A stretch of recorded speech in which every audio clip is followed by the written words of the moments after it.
we'll go from there. Nice haircut, man. I like it. No, I appreciate you. Great. All right, you got to excuse my voice, man. Fourth quarter Warriors has gotten me, so I'm a little hoarse right now. Okay, no problem at all. I'll get started in just 1 second. Uh, Good afternoon, folks. This is Charles Grievous of GoBlackKnights.com here with Army Offense Coordinator Cody Worley.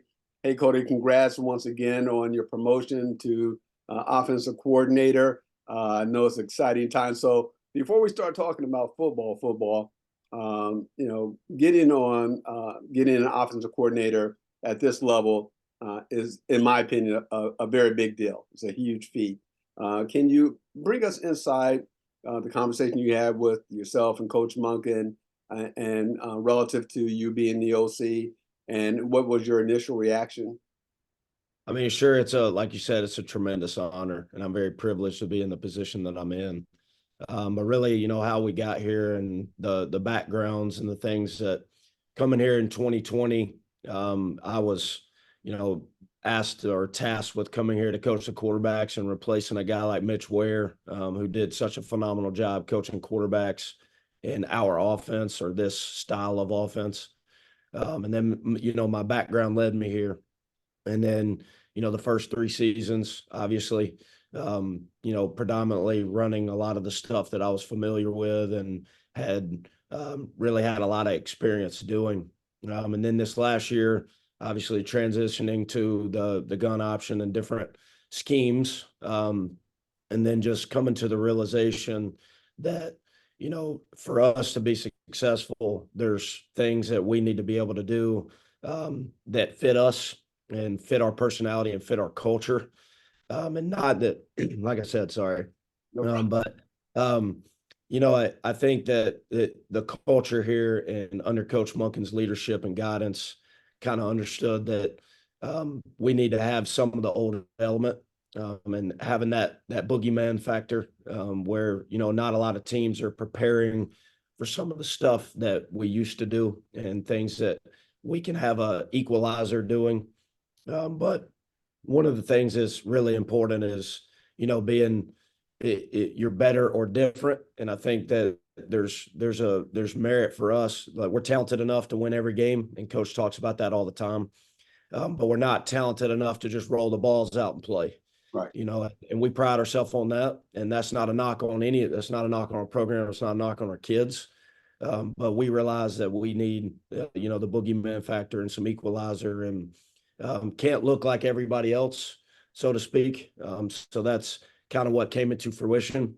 And he's entrusted me with, guiding the offense and what it's going to look like. And I'm very honored and privileged to have the staff that we have and have compiled. Very excited about Cheston Blackshear joining with us from Florida and his experiences. So really exciting times, obviously.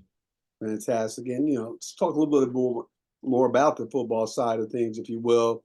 Going into spring ball, can you share with us what are your top priorities for the spring? Well, I think one thing is just establishing us and establishing the culture and establishing what we want it to look like. And I think the spring is such a great opportunity to really focus on the little details. Okay. One of those being effort. We're going to stress effort in the way that we play. I told the guys what I want to hear after a game or when a defensive coordinator, a defensive coach, I want them to say, you guys play harder than any unit that I've ever played against. That's the goal. And establishing, those things that fit our culture and establishing that toughness, and then really working on fundamentals. We have an install plan like everyone has, but, getting through what we feel are going to be the bread and butter and the crux of what we need to do to be successful. And then really developing young guys. And then, of course, when you transition and do different things, I mean, there's a lot of carryover, but when you do some different things, everybody's going to need a lot of fundamental, intentional reps. So the spring is a great opportunity to really focus on fundamentals, establishing our identity, and demanding effort in everything that we do, and building that toughness and really finding out who the leaders are going to be. I think we have guys on this unit, on this offensive unit, that have leadership intangibles, but we need guys to step up and really become the not just the vocal leaders, but the guys that are the bell cows and the guys that we can rely on day in and day out to represent our standard, represent our expectation, and represent our culture as an offense, and represent ultimately the culture of this team.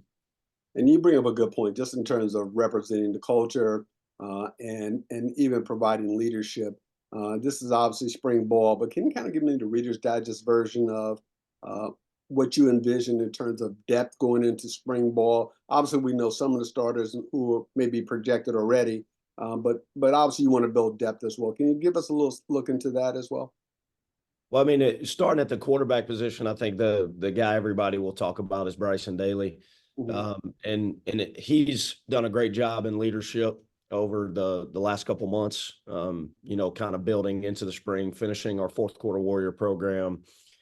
So we're excited to have him back. He's an experienced player. He had his ups and downs last year, but finished on a really high note. And we're super excited that he's back. But I'm excited about the young group of guys at the quarterback position that will get a lot of work, obviously in the spring. But guys like Zach Mundell, who we've seen transition and play multi positions. He had a kickoff return against Boston College, but we recruited him as a quarterback. He was a really highly touted quarterback out of Arlington Martin in Texas. And just because of his skill set with the ball, we chose to transition him and put him in positions where he could help us last season. And then really even in the 22 season, before he got hurt, we were trying to transition him and give him an opportunity to affect the game. But we've moved him back to quarterback full time as of now. And then guys like Kel Helms and Dwayne Coleman. Kel Helms is a freshman. Dwayne Coleman's been in the program. And then Mitch Bolden being the focal point. But those guys will get a lot of reps. And we're really excited about that group. And then, a guy like Kanye Udo had a great freshman season, and him coming back and really building in leadership. But just looking at that room, we lost several veteran backs, Yeah. So guys like Jacoby Buchanan, Tyson Riley, they'll be missed, but there's a lot of guys I'm excited about that really we recruited prior that have been in the program for a few years now. But guys like Jake Rendina, Carson Smith, Jarrell Dixon, Miles Stewart, who's played in both systems and played successfully, and really I think has a bright future. And then at the wide receiver position, really excited about the guys coming back. Honestly, the Toby Alawale showed some spark last year as a freshman. Casey Reynolds became a go-to guy in the pass game, and all those guys, they block their tail off, and that's the standard in what we do.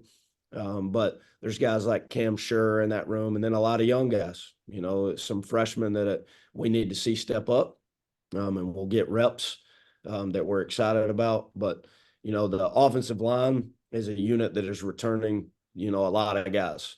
And some guys that we're getting back off of injury, which I think is solid. A guy like Will Jeffcoat coming back.